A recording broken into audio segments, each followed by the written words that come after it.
Isa akong Bisaya from Talisay City, Cebu. 6 years na po ako nag-stand-up comedy and I'm proud to say na ako lang ang katangi-tanging Bisayang membro sa The Comedy Crew. Thank you.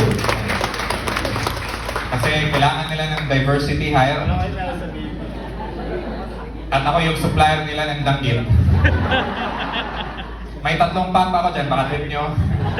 Pamasahe ko lang pauwi. At lumipat ako dito sa Metro Manila kasi gusto ko maging isang stand-up comedian. At ang advice ng mama ko, kung gusto mong umasenso, if you want to make a name for yourself, dapat gawin mo sa Metro Manila, nandoon yung pera.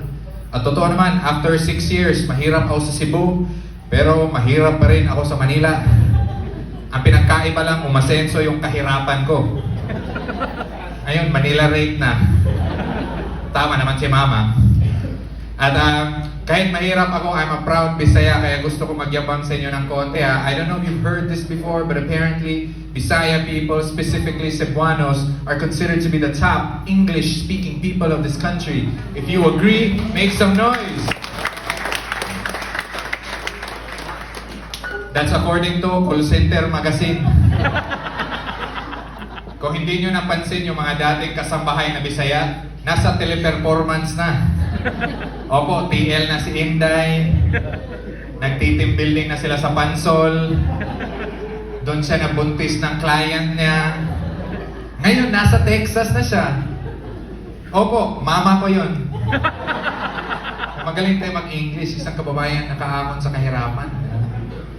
Nung bago pa ako dito sa Manila, ang hirap kasi kahit Pilipino, tayong lahat magkakaroon talaga ng language gap ang mga Bisaya at Tagalog, di ba? Kasi meron mga everyday conversational Tagalog words na iba ang ibig sabihin ng Bisaya. For example, yung word na lagay. For context, kapag tinatanong mo, pare, kumusta na ang lagay mo? You're asking, how are you, di ba? How are you? Ang lagay in Bisaya, bayag. Familiar si ma'am ng bayag, katabi niya eh. Yes, bayag po, kaya sobrang awkward nung kumuha ako ng medical certificate. Nakipag-small talk yung doktor sa akin, sabi niya, oh, Dawit Tabunares, 32 years old, 6 months ka na sa company. So, kumusta naman yung lagay mo? Eto po rin, Dok, mas malaki yung isa. Komportable ang boxer brief. That's a weird question, pero thank you for asking. Ewan ko kung anong connection, sore throat naman yung reklamo ko eh. Uubo na ba ako, Dok? Nung bago pa ako sa Manila, sumakay ako sa kotse ng tropa ko, Francit ako, at nahuli kami ng enforcer, at yung enforcer gusto niya magpabayad. Sinabihan ako ng tropa ko, pare, yung enforcer nanghihingi ng lagay. Pare, naka-timing ata tayo ng manyak na enforcer. Kaya ayun, nilabas ko yung lagay ko. Yung tropa ko nawala ng lisensya. Ako naman dangal. It could also work the other way around. Merong mga everyday conversational Bisaya words na iba ang ibig sabihin ng Tagalog. I'm sure you've heard this, yung libog, di ba? Libog. In Bisaya, uminom ka muna ng tubig. Binaukan eh. Ang libog in Bisaya is confused, nalilito. Kaya awkward nung tumaas yung singil ng jeep, yung pamasahe sa jeep at sumobra yung sukli ng driver. Napatanong talaga ako eh, Kuya, tama ba to? Naglibog na ako. Sabi niya, ako din naglibog din ako. Lipat ka nga dito. Kaya yun, ginarahin niya ako. No to jeepney pays out. Kailangan natin sila. Yes, maliban sa pag-Bisaya mga kaibigan, I'm also half black, I am half African. Wakanda forever. Yes, kaya ganito yung itsura ko. At totoo, ang aking first name ay Dawit, D-A-W-I-T. Nasa birth certificate ko yan, isa yung Ethiopian name. If you translate Dawit into English, ito ay the beloved one. Beautiful, di ba? Ang Dawit, kapag i-translate mo to Pilipino, accessory to the crime. Walang research si mama. Ang hirap kayo mag-open ng bank account, ang first name mo Dawit. Ako lang yung nag-open doon na may police clearance, tsaka drug test. Kaya hanggang ngayon, pa-Gcash lang ako eh. Yes, yes, I'm half African. Nung bata pa ako, lagi ako inaasar dahil sa aking looks. Sinasabi nila na mukha daw akong Bombay, mukha daw akong Arabo, pero ang pinaka-creative nilang pang-asar sa akin, mukha daw akong baklang Jafar sa Aladdin. Prince Ali, yes, it's me. Utang ina nila. Kakaasar. Sinasabi nila na mukha daw akong Bombay na rapper. Si MC Buyas. Put your hands up, uy. Ano tutok?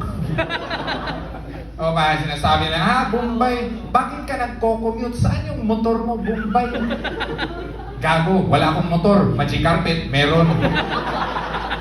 Doon nakalapag aking mga tempered glass at iPhone casing.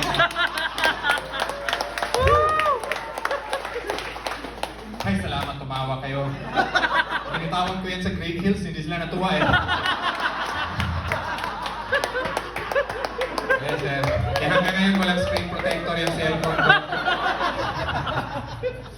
Yes, yes. Nung bago pa ako sa Manila, napansin ko na kaagad na ang daming judgmental na tao. Kasi whenever I introduce myself as Bisaya, sasabihin nila agad, Bisaya? Bisaya? Hindi ka mukha Bisaya, mukha kang may lahi.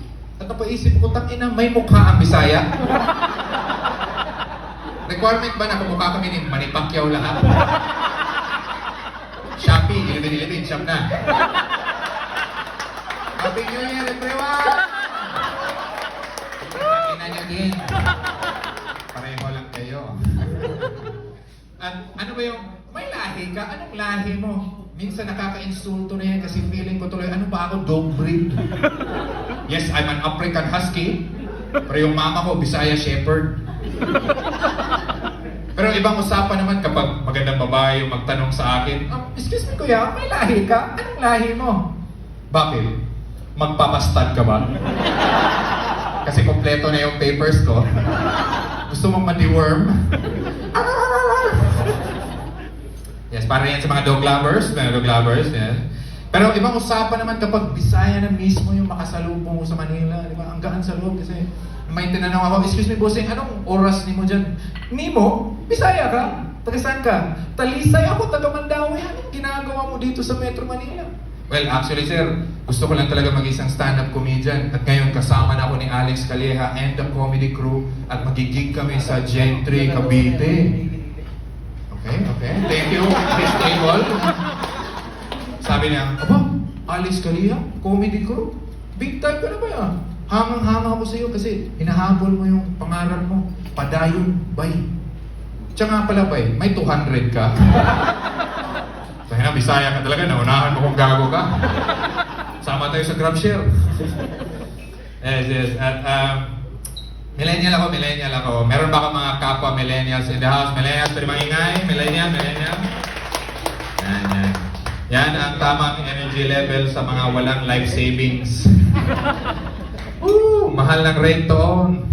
Wala akong life savings mga kaibigan kasi naniniwala ko na dapat mag-invest ka in life experience. Kaya last year lumipat kami sa Thailand kasi gusto namin ma-experience ang kanilang kultura, masarap ang kanilang pagkain, at legal yung chonke doon, di ba?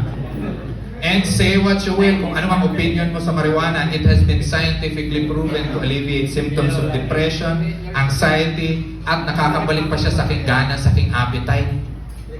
Dahil sa marijuana, kinakain ko na lahat. Pati na yung mga pangin. Kumusta? Huwag mong ilawan. Food trip by candlelight. Nag-joke ako kapag sasakay ako ng plano kasi may fear of flying ako. At nakaka-alleviate siya sa anxiety ko. Kaso dahil sa aking kasabugan, hindi ko na mapipigilang mag-respond ng bawat announcement ng piloto or yung flight attendant. Diba mag-a-announce sila? We are now calling the attention of passenger Ruel Villavar. Please make your presence known so we can serve your in-flight meal. Kung wala si Ruel, pwede akin na lang. Road trip eh. Ding ding! We are now cruising at an altitude of 30,000 feet. Ako 60,000, hindi ako nagmamayabang. Wala pala kayo eh. Nandun kami sa Thailand, nagpa-Thai massage ako ng isang ladyboy habang nagchuchongke. Kasi you only live once, di ba? habang nagta-Thai massage kami, nakipag-small talk yung ladyboy sa akin. Sabi niya, you Philippine, you don't look Philippine.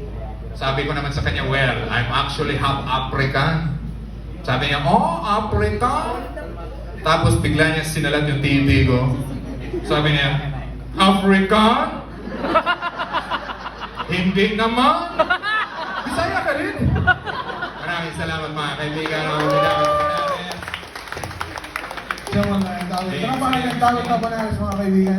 Games. Ayan, nandun yung ko.